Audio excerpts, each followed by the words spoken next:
Ce matin, c'est avec cette parole-là que nous allons entrer dans le vif de notre sujet, dans le nom de Jésus.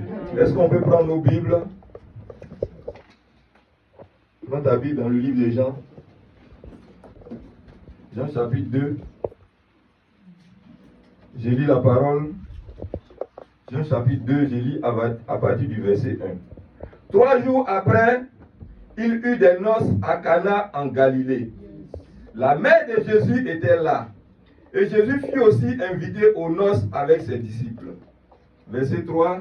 Le vin ayant manqué, la mère de Jésus lui dit, ils n'ont plus de vin. Jésus lui répondit, femme, qu'y a-t-il entre moi et toi? Mon heure n'est pas encore venue. Sa mère dit aux serviteurs, faites ce qu'il vous dira. Or, il y avait là 6 vases de pierre destinés aux purifications des Juifs et contenant chacun 2 ou 3 mesures. Jésus leur dit, remplissez d'eau ces vases, et il les remplit jusqu'au bord. Puisez maintenant, leur dit-il, et apportez-en à l'ordonnateur du repas. Et ils lui en apportèrent. Quand l'ordonnateur du repas eut goûté l'eau changée en vin, ne sachant d'où venait ce vin, tandis que les serviteurs qui avaient puisé l'eau le savaient bien, il appela le pouls et lui dit, tout homme sert d'abord le bon vin, puis le moins bon, après qu'on s'est enivré. Toi, tu as gardé le bon vin jusqu'à présent. Tel fut à Cana en Galilée le premier des miracles que fit Jésus.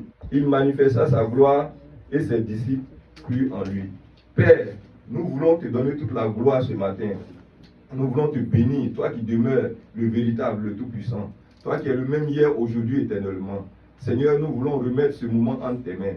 Prends le contrôle, roi de gloire. Fais tomber les écailles de nos yeux. Permets, Seigneur, ce matin, que cette parole-là vienne impacter nos vies. Cette parole-là vienne nous transformer. Cette parole apporte une solution à une situation. Cette parole apporte une solution à une prière. Cette parole apporte une solution à quelque chose à laquelle nous nous attendons dans le nom de Jésus. Que toute la gloire soit à toi. Merci Père, au nom de Jésus. Amen. Amen. Amen. Que Dieu vous bénisse. Vous pouvez vous asseoir. Alléluia. Bien-aimés dans le Seigneur, ce matin, nous sommes dans le Nouveau Testament. Et nous sommes dans le 4e des évangiles. Ce livre a été écrit par Jean. Jean qui fait partie des apôtres. Alléluia. Et le passage que nous lisons maintenant, selon ma version, il y a aussi ta version. Selon ta version, peut-être peut y avoir 2 ou 3 parties. Selon ma version qui est Scofield, il y a 7 parties. Et notre passage se situe dans la 3e partie où il est question du Fils de Dieu manifestant sa puissance dans son ministère public. Alléluia. Bien-aimés, ce matin, nous voulons parler d'une rencontre solennelle avec Jésus-Christ de Nazareth. Je voudrais dire à quelqu'un je voudrais d'abord définir qu'est-ce que c'est qu'une rencontre. Une rencontre, c'est le fait d'une ou de plusieurs personnes d'être en contact. Il peut y avoir plusieurs sortes de rencontres. Et les rencontres peuvent avoir plusieurs issues. Il peut y avoir une rencontre pleine de bonheur, une rencontre pleine de joie. Il peut y avoir une rencontre de tristesse, une rencontre de mélancolie. Et dans toutes ces rencontres, il y a plusieurs objectifs. Une rencontre entre une ou plusieurs personnes. Ce matin, nous sommes à un rendez-vous solennel. Et la rencontre, elle peut être préparée ou bien elle peut être une rencontre au hasard. Elle peut être une rencontre programmée. Alléluia. Et comme je le disais, il peut y avoir plusieurs types de rencontres. Et ce matin, nous sommes dans une rencontre qui a été préparée, une rencontre qui a été bien organisée, une rencontre qui a été bien assurée. Alléluia. Le passage nous dit que 3 jours après, il eut des noces à Cana en Galilée. La mère de Jésus était là. Bien-aimés dans le Seigneur, nous sommes ici à un mariage. Et tout le monde sait ce que c'est qu'un mariage. Lorsqu'il y a un mariage, qu'est-ce qui se passe? Lorsqu'il y a un mariage, qu'est-ce qui se passe?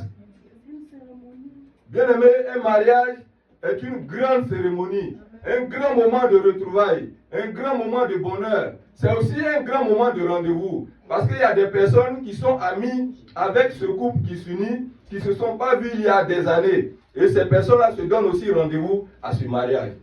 À ce mariage, il y a eu des invités. Mais parmi ces invités, d'autres aussi ont invité des personnes. Donc des invités se sont invités, d'autres se sont aussi invités, ont invité aussi d'autres personnes pour se retrouver dans ce moment. Et le mariage est un grand moment de réjouissance, un grand moment de partage, un grand moment de bonheur, un grand moment de joie. Amen. Alléluia. Amen. Et lorsque nous nous retrouvons dans les mariages, c'est pour manger, c'est pour boire, c'est pour se défouler, c'est pour demander des nouvelles, demander à celui-là comment il va. Mais ça fait longtemps que je t'ai vu, tu étais où? Ah, toi aussi tu connais les mariés. Et lui là c'est mon frère, lui là c'est ma soeur. Alléluia. Amen. Il y avait plusieurs types d'invités, comme je le disais. Alléluia. Il y avait des personnes qui étaient connues. Certainement, il y avait des stars. Il y avait aussi des autorités. Parce que ce sont les autorités qui vont célébrer les mariages. Alléluia. Et parmi ces autorités, il y avait aussi une autorité qui était établie au-dessus de toutes les autorités. Jésus-Christ de Nazareth, il était présent. Alléluia. Jésus avait été invité à ce mariage. Et il s'est déplacé, il est allé à ce mariage avec ses disciples. Sa maman était également présente à ce mariage. Alors, comme je le disais, c'était un grand moment de bonheur, un grand moment de joie, un grand moment de retrouvailles, un grand moment de communion fraternelle, un grand moment de partage, et la cérémonie était lancée. Tout avait été prévu, tout était organisé, tout était vraiment bien disponible pour que la fête puisse aller jusqu'à son comble. Alléluia. Amen. Bien aimé, mais quelque chose va se passer. Et qu'est-ce qui va se passer? Alors qu'on sait que dans les mariages, tout est strictement et méticuleusement prévu. On sait qu'il y a tel nombre d'invités, mais par rapport à ça, on augmente tout ce qu'on doit apporter. Que ce soit l'eau, que ce soit les boissons, que ce soit la nourriture. On prépare pour qu'il y ait l'abondance, pour que les gens puissent manger et puis partir à la maison avec. Généralement, c'est ce que les gens disent. Quand ils ont fini le mariage et ils rentrent avec le repas, c'est que le mariage a réussi. Alors, ces personnes-là qui organisaient ce mariage avaient tout prévu. Alléluia. Mais, quelque chose va se passer. Ce moment qui était un moment de joie, ce moment qui était un moment de bonheur, ce moment qui était un moment de retrouvailles, ce moment qui était un moment de partage, un moment de communion fraternelle, va connaître une situation imprévue. Au verset 3, il est dit, le vin ayant manqué. Bien aimé, la fête même n'a même pas encore commencé. Pendant le repas, tout de suite, on dit que le vin est fini. Il n'y a plus de vin. Alors que généralement, les gens viennent dans les mariages pour boire, ils viennent pour manger. Donc on se rend compte que le moteur même du mariage s'est arrêté. Il y a un manque, il y a une rupture. Alors qu'est-ce qu'il faut faire? Les gens sont assis là, certainement ils sont envahis par la tristesse. Certainement ils ont la mélancolie. Ils se demandent, ils se posent des questions. Ils se disent, mais pourquoi on est venu ici aujourd'hui? C'est quel mariage ça? Pourquoi ils n'ont pas tout prévu? Ils savent que quand on vient au mariage, on vient, on mange et puis on boit. Mais pourquoi ils ont pris peu de boissons? Pourquoi ont-ils pris peu de boissons? Pourquoi le vin est venu à manquer? Alléluia. Au verset 4, excusez-moi, au verset 4, au verset 4, pardon, au verset 3, le vin ayant manqué, la mère de Jésus lui dit, ils n'ont plus de vin. Ils n'ont plus de vin. Jésus lui répondit, femme, qu'y a-t-il entre moi et toi? Mon heure n'est pas encore venue. Bien aimé, pourquoi, comment et pourquoi la maman vient voir son fils pour lui dire qu'ils n'ont plus de vin? Bien aimé, pourquoi la maman ne va pas voir l'organisateur, le maître des cérémonies, l'ordonnateur de ce mariage? Pourquoi elle ne va pas voir les mariés? Pourquoi elle ne va pas voir la mariée? Pourquoi elle ne va pas voir les parents de la mariée? Elle ne va pas voir les parents du marié? Pourquoi elle ne va pas voir le propriétaire de la salle? Pourquoi elle ne va pas voir l'organisateur principal? Et puis on s'en va directement s'adresser à son fils. Pourquoi va-t-elle voir ton fils? Alléluia. Bien aimé, la mère connaissait qui était son fils. La mère connaissait de quoi son fils était capable. Elle connaissait le pouvoir qu'avait son fils. Elle connaissait l'autorité qui était en lui. Elle connaissait la puissance qui était en lui. Elle connaissait la gloire qui était dans la vie de son fils. Elle connaissait de quoi était capable son fils. Parce que particulièrement, elle n'est pas allée voir une autre personne. Mais elle pouvait se lever pour dire, ah, allons-y à la boutique d'à côté. Mais elle s'en va directement voir son fils. Elle savait certainement, elle ne sait pas certainement, mais elle sait de quoi il est capable. Elle sait de quoi son fils est capable. Mais il y a quelque chose qui va me dire, qui va attirer mon attention. Son fils lui répond, femme, qu'y a-t-il entre moi et toi? Mon heure n'est pas encore venue. Je voudrais dire à quelqu'un que la Bible dit qu'il y a un temps pour toutes choses. Il y a un temps pour manquer, il y a un temps pour être dans l'abondance, il y a un temps pour pleurer, il y a un temps pour rire, il y a un temps pour être célibataire et il y a un temps pour être marié. Il y a un temps pour être dans la disette et il y a un temps pour être dans l'opulence. Il y a un temps pour souffrir, mais il y a un temps pour être dans le bonheur. Il y a un temps pour être malade, mais il y a un temps pour être guéri. Il y a un temps pour passer de maison à maison, mais il y a un temps pour être propriétaire. Il y a un temps pour dormir dans un casimir, mais il y a un temps pour dormir dans un château. Il y a un temps pour être dans la pauvreté, mais il y a un temps pour être dans la richesse. Il y a un temps, bien aimé, il y a un temps pour chercher le travail, mais il y a un temps pour que le travail le cherche. Il y a un temps pour être en CDD, mais il y a un temps pour être en CDI. Il y a un temps pour pleurer, mais il y a un temps pour rire. Je voudrais dire à quelqu'un qu'il y a un temps pour toutes choses. Et le Seigneur Jésus dit à sa maman, mon heure n'est pas encore arrivée. Donc son temps n'est pas encore arrivé. Alléluia. Et sa mère qui dit au verset 5, sa mère dit au serviteur, faites ce qu'il vous dira. Faites ce qu'il vous dira. Pourquoi? Pourquoi? Faites ce qu'il vous dira. Ah, bien aimé, c'est lourd, hein? Je continue. Or, on va revenir au verset 5. Or, il y avait là 6 vases de pierre destinés aux purifications des Juifs et contenant chacun 2 ou 3 mesures. Jésus leur dit, bien aimé, maintenant son heure est arrivée. Il leur dit, remplissez d'eau ces vases et il les remplit jusqu'au bord. Puisez maintenant, leur dit-il, et apportez-en à l'ordonnateur du repas. Et ils lui en apportèrent. Quand l'ordonnateur du repas eut goûté l'eau changée en vin, ne sachant d'où venait ce vin, tandis que les serviteurs qui avaient puisé l'eau le savaient bien, il appela l'époux. Bien aimé, le Seigneur Jésus s'est levé et il a demandé aux personnes qui étaient chargées d'organiser le mariage, puisque le vin était fini, il n'a pas donné de l'argent pour qu'ils puissent aller acheter.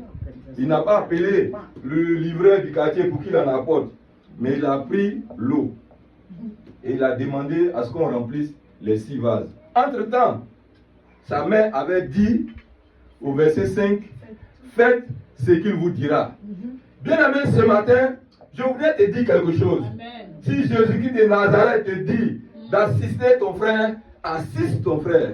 Si Jésus-Christ de Nazareth te dit, prends ce travail, rentre dans ce travail. Si Jésus-Christ de Nazareth te dit, va soutenir la maison de ton père, va soutenir sa maison.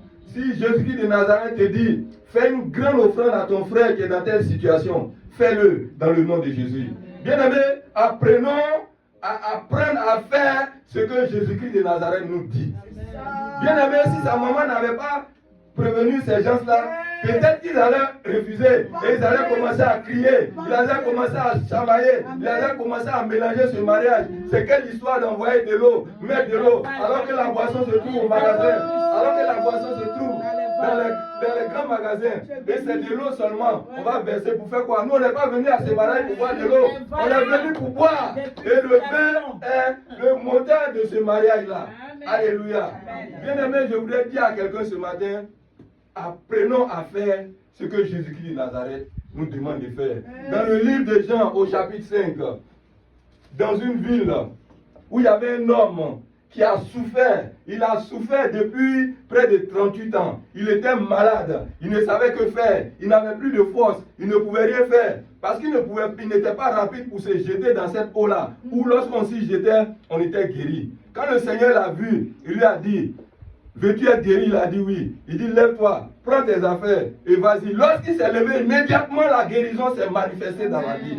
Si cet homme-là s'était opposé et il avait commencé à discuter, est-ce qu'il allait avoir la guérison?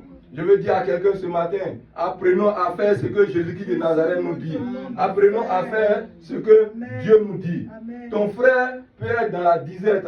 Ton frère peut être malade. Ton frère peut être dans la souffrance.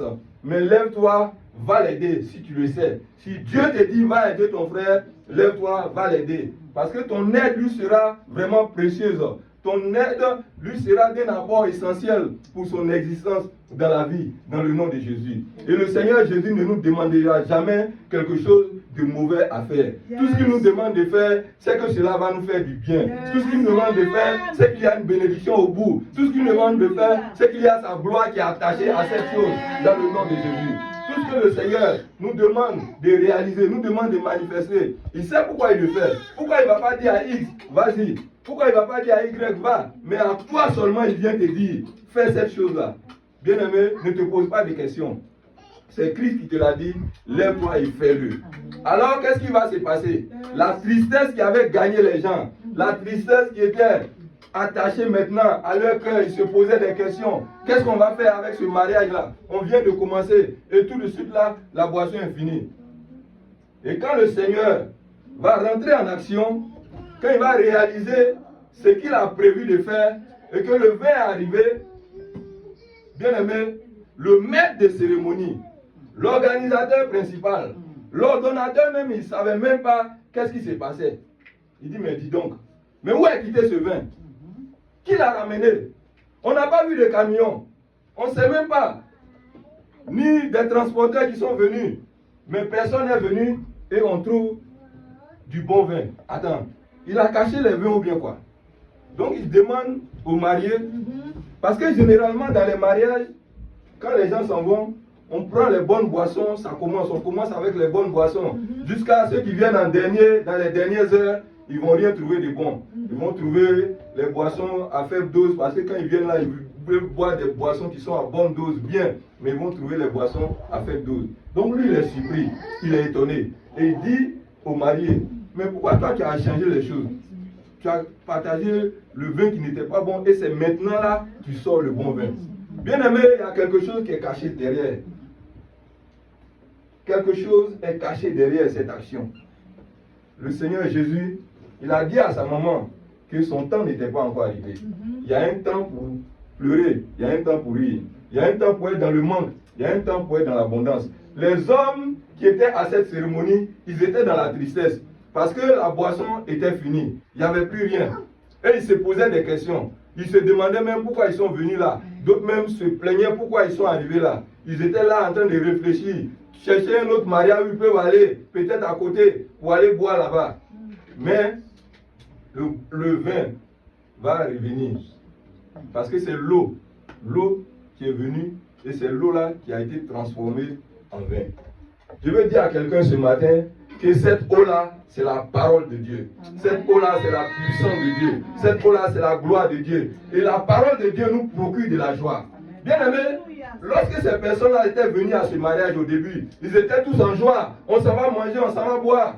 Mais quelques instants après, quand le vin était fini, comment ils étaient? Ils étaient dans la tristesse. Mais la parole de Dieu vient pour nous restaurer. La parole de Dieu vient pour nous rapprocher même de notre Seigneur. Bien aimé, la joie qui animait ces personnes-là au début du mariage, c'est une joie éphémère. C'est vrai, c'est une joie qui leur apportait un bonheur, mais c'était une joie qui était éphémère.